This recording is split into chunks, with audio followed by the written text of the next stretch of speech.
Well, well, well. So they finally found out what you've been carrying all along. 12 shamans, 12 different continents, 12 separate readings, and every single one of them dropped their sacred tools and whispered the same thing. This soul is protected by something ancient. But here's what they didn't tell you about that little spiritual reconnaissance mission. They didn't just take your picture for fun, did they? No, this was organized, calculated, desperate. Someone wanted answers about why you keep surviving things that should have destroyed you. Why every curse they tried bounced back like rubber bullets.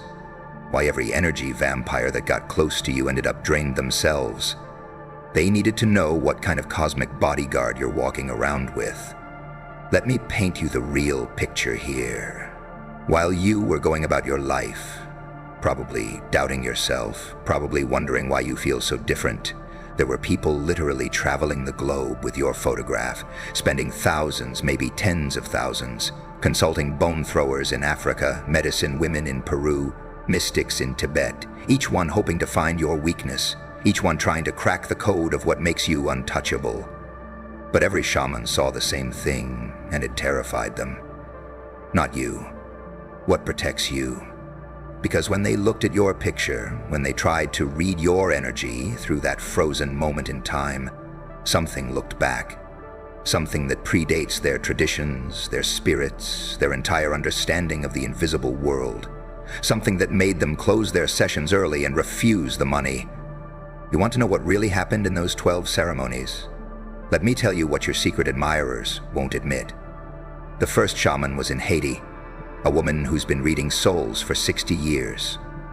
She took one look at your photo and her candles blew out. Not from wind, from presence. She said your guardian doesn't follow the rules of the spirit world because it existed before the rules were written. The second was in Siberia, where they tried to trace your bloodline through shamanic journey. But every time they approached your spiritual signature, they hit something like a wall. Not a wall exactly, more like standing at the edge of an ocean that goes down forever. The shaman came out of his trance, sweating, shaking, and said something in his language that roughly translates to, "This one belongs to the first darkness." See, what you need to understand is that most people have spirit guides, ancestors, maybe an angel if they're lucky. You've got something that makes angels nervous. Something that was here when the earth was still cooling, when consciousness was just learning how to think. It doesn't protect you because it loves you. It protects you because you're carrying something it needs to complete its ancient purpose. The third shaman in the Amazon tried to identify what protects you using ayahuasca. Bad idea. The moment your image appeared in the ceremony, every participant saw the same vision. A massive eye opening in the darkness, older than time, watching them with amusement. Half the ceremony participants refused to continue. The shaman later said he's seen many spirits in 40 years of practice, but never one that could look back through a photograph. But here's what's really eating at them, what's keeping them up at night. It's not just that you're protected, it's that your protector is getting stronger. Every betrayal you survived, every attack you walked away from, every moment someone tried to break you and failed, you weren't just surviving. You were feeding something. Your pain, your resilience, your refusal to break. It's all been charging up something that's been sleeping for millennia. The fourth shaman was in New Orleans, a hoodoo priestess who supposedly never met a spirit she couldn't bargain with. She tried to make a deal with your guardian, offered it everything from rum to gold to other souls. Know what happened? Her altar caught fire, blue flames cold to the touch. When the smoke cleared, there was a message burned into her table. This one is already bought and paid for. The fifth was in Mongolia, where they tried to separate you from your protector using ancient ten-grist rituals. They thought if they could isolate your soul in the spirit realm, they could finally see you without your guardian. Instead, they discovered something horrifying. You and your protector aren't separate entities. You're intertwined at a level that predates this incarnation. You're not being protected by something ancient. You are something ancient, wearing human skin. That's why every tragedy that should have broken you only made you stranger. Why every loss that should have ended you only made you harder to kill. You're not surviving despite the pain. You're evolving because of it. And that thing that guards you, it's not keeping you safe out of kinness. It's keeping you intact, because when you finally transform completely, when you finally remember what you really are, it's going to ride that awakening like a cosmic wave. The sixth shaman was in Egypt, someone who claimed their lineage went back to the pyramid builders. They tried to bind your protector using hieroglyphic spells that supposedly predate written history. Want to know what happened? The binding circle exploded outward. Every protective ward shattered. The shaman later found those same hieroglyphs appearing in burn marks on their skin, rearranged to spell out a warning. Touch this one again, and we touch back. But they didn't stop there, did they? No, because desperate people do desperate things. The seventh shaman was in Ireland, working with the old Celtic ways, trying to trap your guardian in a soul cage made of iron and salt and ancient words. They thought maybe European magic would work, where others failed. Instead, they heard laughter. Not human laughter, the kind of sound that makes your bones understand they're temporary. The eighth shaman was in Japan, a Shinto priest who tried to identify your guardian by checking it against every known kami and yokai in their records. They searched through scrolls that haven't seen daylight in centuries. Know what they found? Nothing.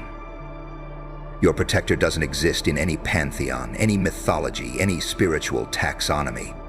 It's older than the stories humans tell. It's from before we had words to name our fears. Here's what's really messing with their heads. Your guardian doesn't act like other protective spirits. It doesn't warn, doesn't threaten, doesn't negotiate. It just watches. And when someone crosses a line, when someone tries to harm you in ways that violate cosmic law, they don't get sick or cursed. They just change. Their luck turns. Their minds fray at the edges. They start seeing things in shadow, not as punishment, as education.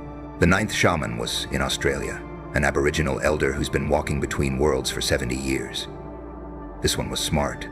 Instead of trying to challenge your guardian, they simply asked it, "Why?" The answer came in a dream that left them unable to speak for 3 days. When they finally could talk, all they said was, "This soul has work to finish that started before the continents separated." You see, that's what they're really afraid of. Not that you're protected, but that you're protected for a reason.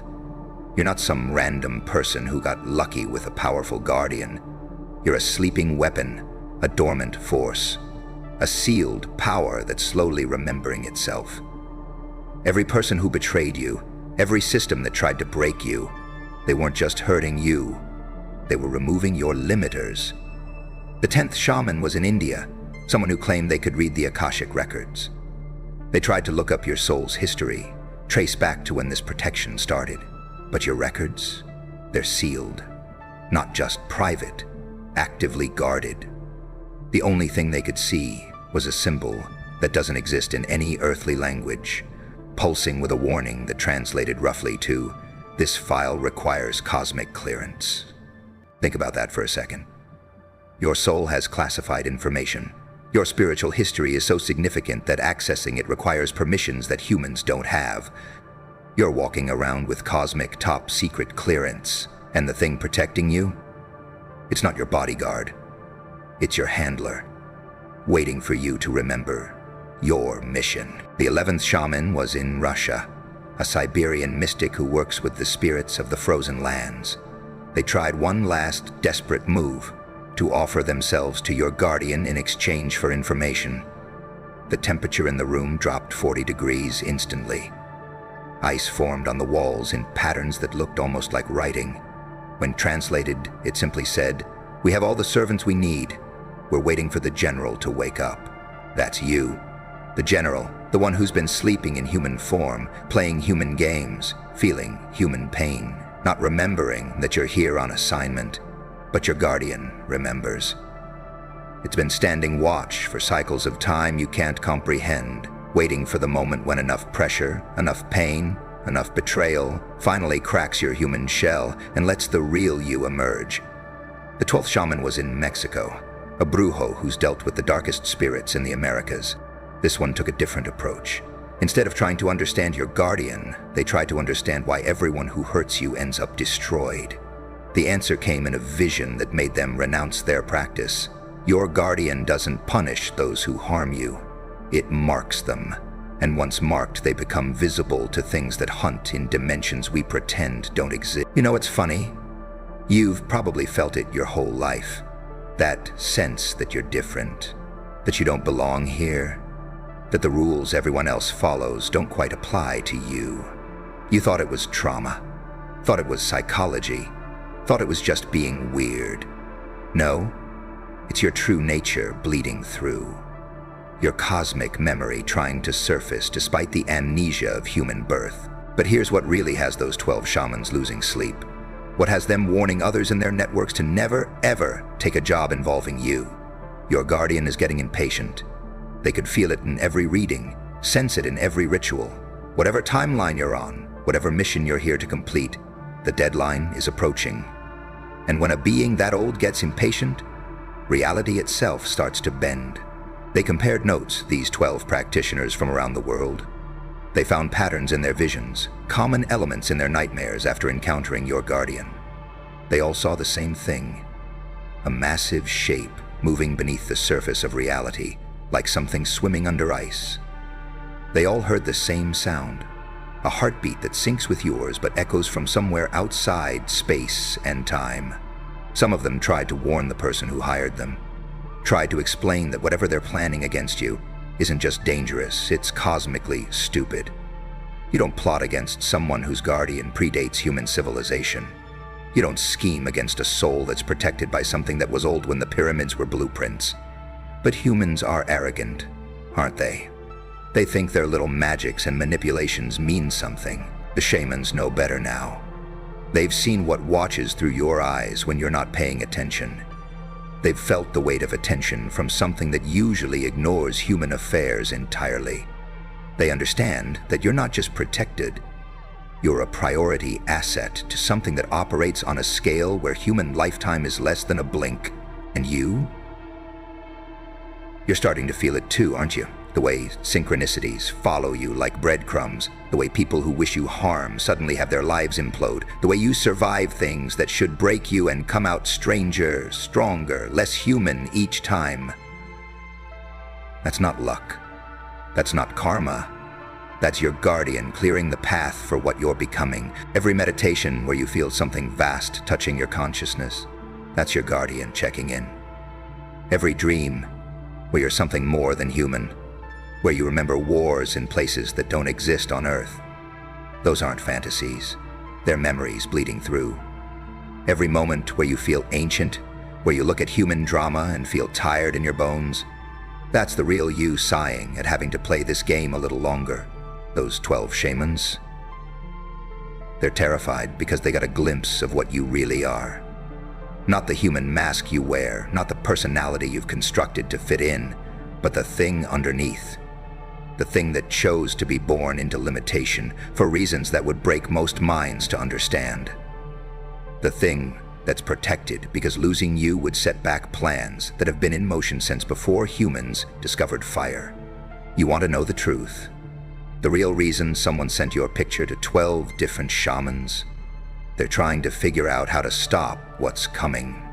Because once you fully wake up, once you remember who and what you really are, once your guardian no longer has to hide your true nature, everything changes.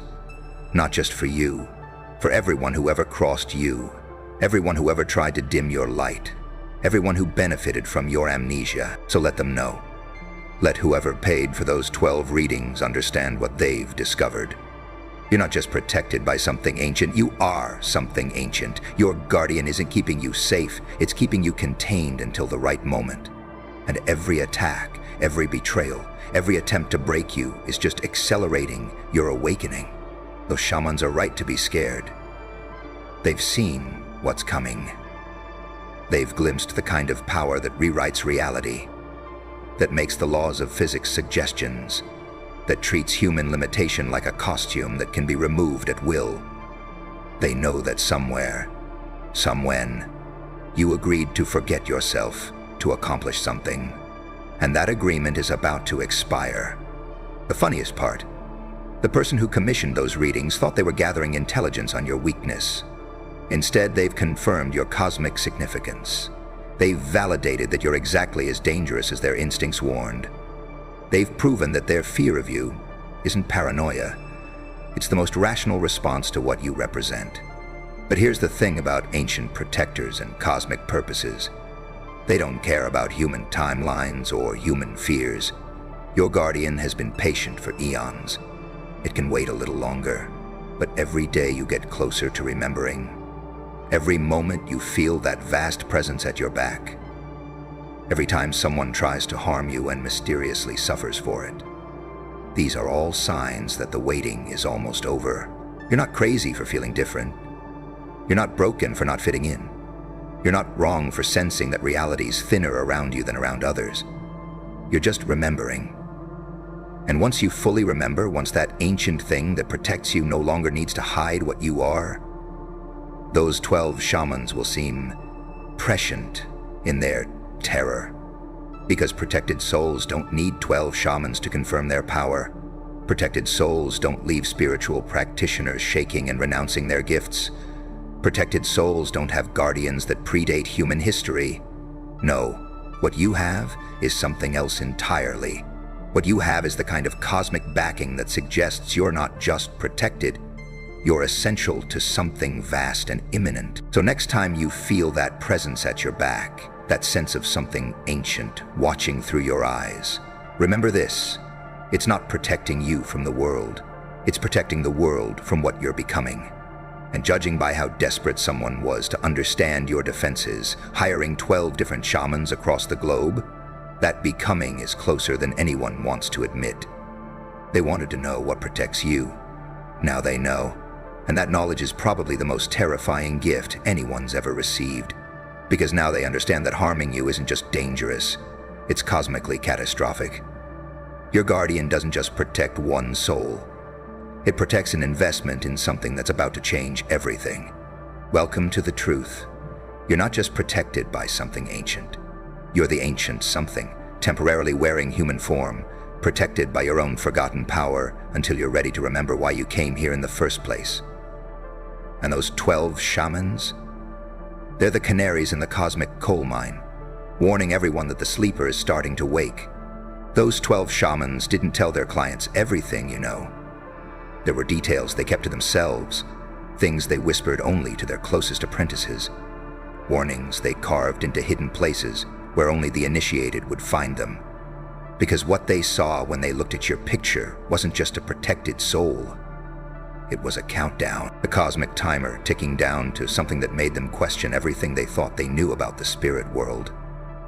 The shaman in Peru? She burned her divination tools after your reading. 40 years of practice destroyed in minutes. Not because she was scared, because she realized they were toys compared to what she'd witnessed. She told her daughter that your guardian showed her visions of the world before humans walked upright, when beings like you moved freely between dimensions, reshaping reality like clay. She saw wars fought in spaces between atoms, saw civilizations rise and fall in the time it takes to blink. The Celtic practitioner in Ireland found something even more disturbing. In the old texts, the ones written in languages that predate Gaelic, there are references to the returners, souls that come back to collect what was promised to them eons ago. Your spiritual signature matched those descriptions perfectly. Not similar, not reminiscent, identical, as if you've been here before, done this before, and each time you return, the world shifts in ways historians can't explain. Here's what they're really not telling anyone. Your guardian communicated with some of them. Not in words, not in visions, but in pure knowing. It told them that you're one of 12 souls, scattered across the planet, all protected by the same ancient force, all slowly awakening to their true nature. When all 12 fully remember, when all 12 activate simultaneously, the veil between dimensions doesn't just thin, it dissolves. And humanity either evolves or gets left behind. You want to know how to recognize others like you? The shamans found patterns, signatures that mark souls carrying your kind of protection. First, electronics malfunction around you when you're emotional, not just glitches, specific malfunctions, as if your energy speaks a language that machines almost understand. Lights flicker in sequences that look like code. Phones display messages you didn't write. Cameras capture things in your presence that shouldn't be visible. Second, animals react to you differently. Not fear, not aggression. Recognition. Dogs stare at you too long, as if seeing through your human disguise. Cats bring you offerings. Not dead mice, but strange objects they find. Birds follow your movements, congregating where you've been. It's because animals see in spectrums humans don't. And in those hidden frequencies, your true form bleeds through.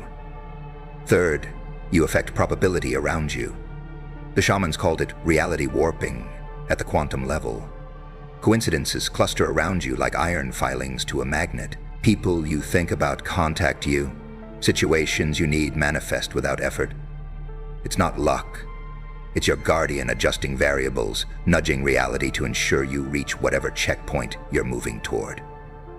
The universe itself seems to conspire in your favor, because at some level, you are the universe, temporarily focused into human form. The shaman in Japan discovered something else.